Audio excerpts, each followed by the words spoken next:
ध्यानमूलं गुरुर्मूर्ते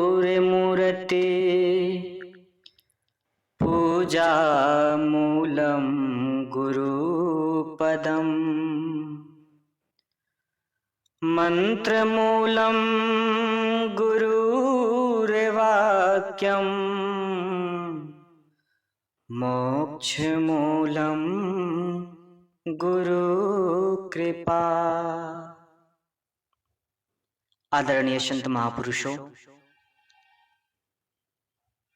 सत्संग स्थल पर उपस्थित धर्म प्रेमी सज्जनों, माता एवं देवियों, सदगुरु कबीर की एक वाणी है। वैसे तो सदगुरु कबीर के कई वाणी हैं और ऐसे अनमोल हजारों करोड़ों वाणियों में से एक यह वाणी जिसे आज मैं आप सबको सुनाने जा रहा हूं। क्योंकि सदगुरु कबीर इसी संसार में रहे, इसी संसार की रीतों रिवाजों को देखा, इसी संसार के हर एक चीजों को देखा। और सदगुरु कबीर बहुत ज्यादा पढ़े लिखे नहीं थे, लेकिन फिर भी उनकी वाणी आज इतनी अमर हो चुकी है, इतने सटीक है कि उनके एक एक शब्दों पे आज कई कई लोगों ने पीएचडी कर रखा है। कई यूनिवर्सिटी में पढ़ाए जाते हैं सदगुरु कबीर के वाणी।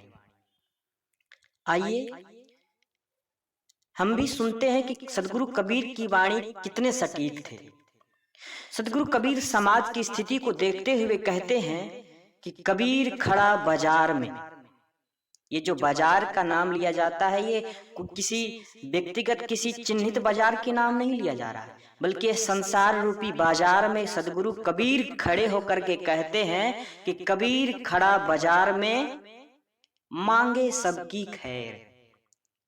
अजीब बात है ना कि संसार में रहते हुए भी सबके लिए हम अच्छा सोचते हैं, अच्छा मन में भाव लाते हैं और सबके लिए हम खैर करते हैं। खैर अर्थात सबकी हिफाजत मांगते हैं, सबके लिए अच्छे दुआ मांगते हैं, अच्छे आशीर्वाद मांगते हैं। कबीर खड़ा बाजार में मांगे सबकी खैर, ना काहू से दोस्ती ना काहू से बैर। है ना अजीब बात?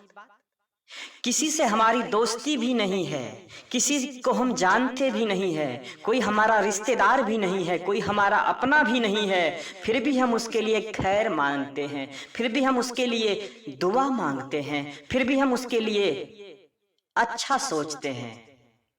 ये कबीर कह रहा है, कबीर की पंक्ति है, कबीर की वाणी है। कबीर का कोई रिश्तेदार नहीं, कोई नाता नहीं, कोई अपनापन नहीं है, फिर भी वो दूसरों के लिए खैर मांगता है, फिर भी दूसरों के लिए दुआ मांगता है। और अगली पंक्ति में कहता है, ना काहू से दोस्ती ना काहू से बैर, और किसी से मेरा बैर भी नहीं है। कोई मेरा दोस्त भी नहीं है, कोई मेरा बैरी भी नहीं है, कोई मेरा दोस्त भी नहीं है, कोई मेरा दुश्मन भी नहीं है।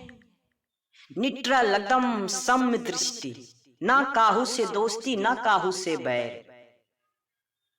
ऐसे ही भाव को लेकर के जब आप इस संसार में जीने का प्रयत्न करेंगे, जीने का प्रयास करेंगे, तो आपके भी जीवन में वो आनंद का पल होगा जिस आनंद को सदगुरु कबीर पा गए, जिस आनंद को गुरु नानक देव पा गए, जिस आनंद को भगवान बुद्ध पा गए, जिस आनंद को भगवान महावीर पा गए।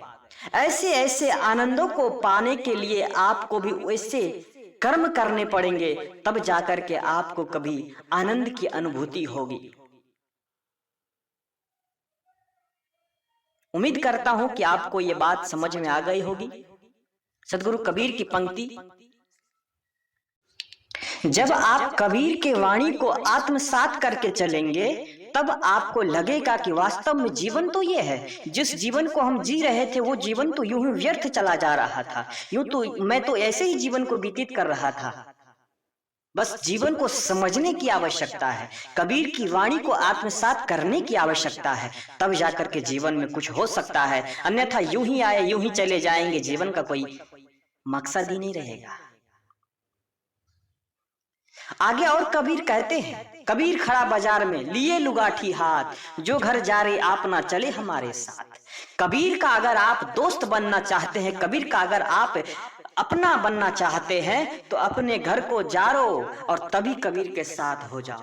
अपना घर जारने का मतलब ये नहीं कि आप अपना मकान तोड़ दो, अपना घर जारने का मतलब ये नहीं कि आप अपने घर में आग लगा दो। अपना घर जारने का मतलब है कि इस शरीर को जो आपने अपना मान लिया है, इस शरीर को जो आपने मोहित कर रखा है, इसे त्यागना होगा। जीवन में रहते रहते ही त्यागना होगा। इस शरीर रूपी घर में जो पाल रखा है अहंकार, काम, क्रोध, लोभ, मोह, ईर्ष्या, द्वेष, इन सारे दुर्गुणों को त्यागना होगा, जलाना होगा, तब जाकर के आप कबीर के साथ हो सकते हैं। कबीर का साथ होना मामूली बात है क्या?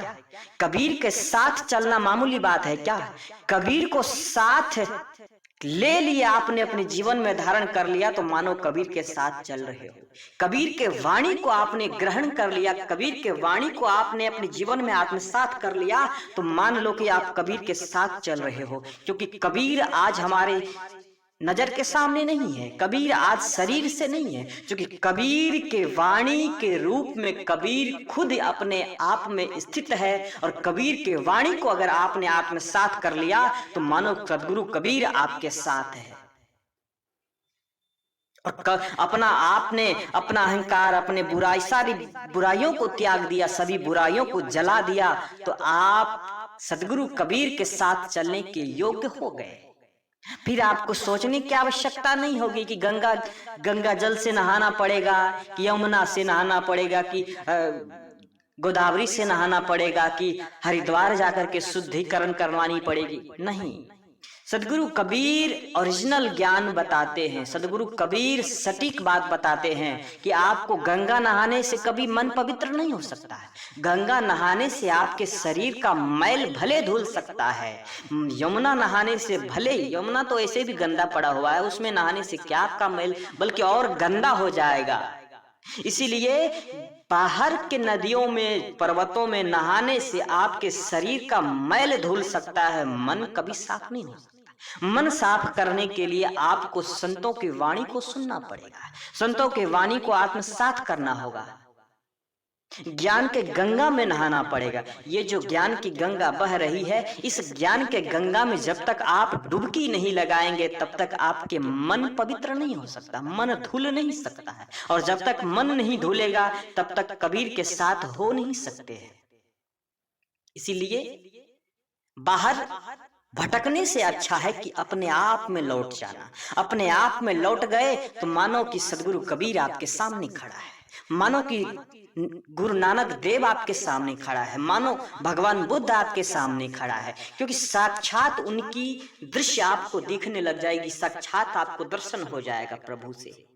बस आपको मन को साफ करने की आवश्यकता है, अहंकार को मिटाने की आवश्यकता है। ये जो मन में बुराई भर रखे हुए, इनको मिटाने की आवश्यकता है, तब जाकर के कहीं प्रभु से प्रेम हो सकता है, प्रभु से भेंट हो सकता है। जो घर जा रहे वो चले हमारे साथ, जो अपने सभी बुराइयों को त्याग देगा, वही सदगुरु कबीर के साथ चल सकता है, और कोई नहीं चल सकता है। बाकी उसके लिए फिर पता नहीं कौन सा जन्म में जन्म लेना पड़ेगा, कौन सी स्थिति में फिर जन्म लेना पड़ेगा, फिर जाकर के आप संतों के साथ, कबीर के साथ चल सकते हैं। इन वाणी को आपने जब सुन करके अपने जीवन में धारण करेंगे, तो आपका जीवन बिल्कुल निर्मल हो जाएगा, पवित्र हो जाएगा। फिर आपके दृश्य में, आपके नजर में कोई बैर नहीं दिखेगा, फिर आपके नजर में कोई दोस्त नहीं दिखेगा, सब अपने दिखेंगे, सब अपने दिखेंगे। और कोई आपका बुरा भी चाहेगा, उसके लिए आप दुआ ही करेंगे कि इसका अच्छा हो। आपने कई संत महापुरुषों के इतिहास को पढ़ा है, कई ऋषियों को तपाया गया, कई ऋषियों को सताया गया। सदगुरु कबीर को ही जंजीर में बांध करके नदी में फेंक दिया गया, लेकिन सदगुरु कबीर सत्य थे, सत्य की हमेशा जीत होती है। भले ही सत्य परेशान होता है लेकिन कभी पराजित नहीं होता है। सदगुरु कबीर सत्य थे, सत्यवाणी थी उनकी, ओरिजिनल ज्ञान था। और जब कसोट पर कसोटा गया कि सदगुरु कबीर की वाणी सत्य हुई और सदगुरु कबीर को पानी से वापस निकाला गया। इसीलिए सत्य पे हमेशा रहे और झूठ को कभी आत्मसात न करें। सत्य के साथ रहेंगे तो आपका जीवन उच्च होगा और आपके आने वाले भविष्य आपको आदर्श बनाएगी। इन्हीं चंद शब्दों के साथ में अपनी वाणी को विराम देता हूं। बोलिए सदगुरु भगवान की जय।